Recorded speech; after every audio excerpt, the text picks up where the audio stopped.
সরলরেখা অধ্যায় থেকে এখানে আমরা গুরুত্বপূর্ণ কিছু সমাধান দেখব, নিবন্ধনের জন্য গুরুত্বপূর্ণ।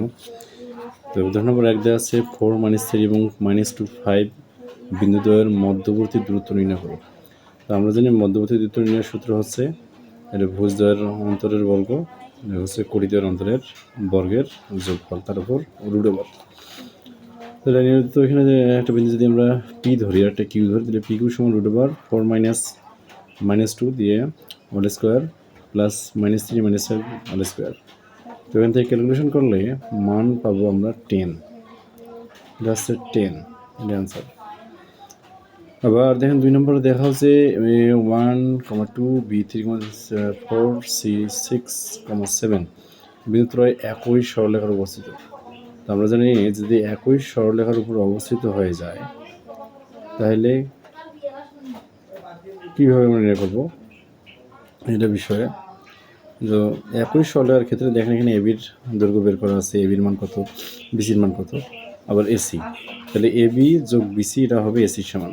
এটা আমরা জানি যে এবি আর বিসি এটা যদি যোগ করি তাহলে কি হবে, এসি এর সমান হবে। তাহলে এখান থেকে আমরা পাবো 2√2 + 3√2 সমান 5√2 সমান এসি।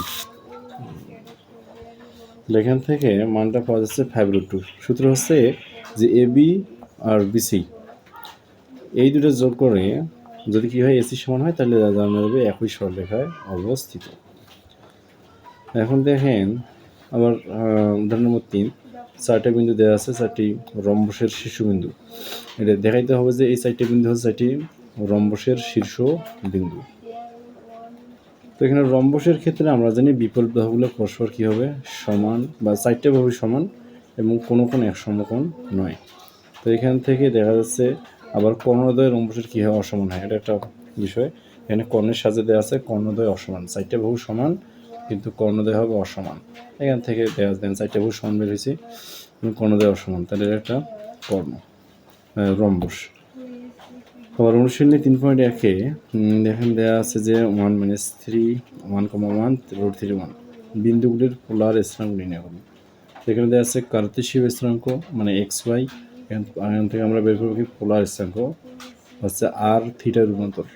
তো এখানে যদি রূপান্তর করা হয় তাহলে উত্তর দেখেন দেওয়া আছে 2 - π/3, আর একটা আনসার হচ্ছে কি √2 π/4, আর √3 1 হচ্ছে 2 π/6।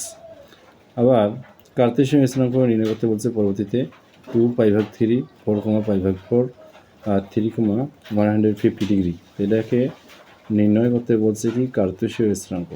এই তিনটার কার্তেশীয় স্থানাঙ্ক নির্ণয় করতে হবে।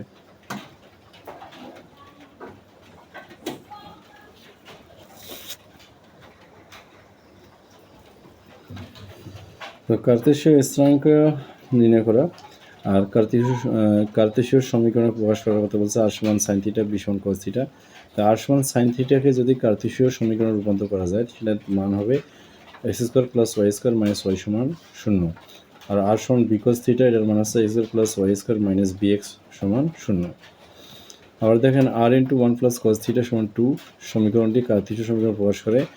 সমীকরণটি প্রকাশ যদি করা হয় তাহলে y² = -4 × x - 1, এটা অ্যান্সার হবে।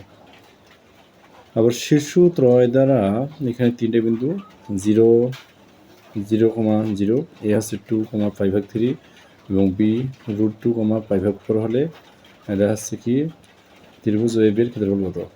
তাই এটা ক্ষেত্রফল 3টে বিন্দু থেকে ক্ষেত্রফল কীভাবে নির্ণয় করা যায় একটা অঙ্ক আছে। এখান থেকে মান দেওয়া আছে ½ √3 - 1 বর্গ একক। তো এই হচ্ছে এখানে পোলার স্থানাঙ্ক অথবা দূরত্ব নির্ণয়ের বিষয়।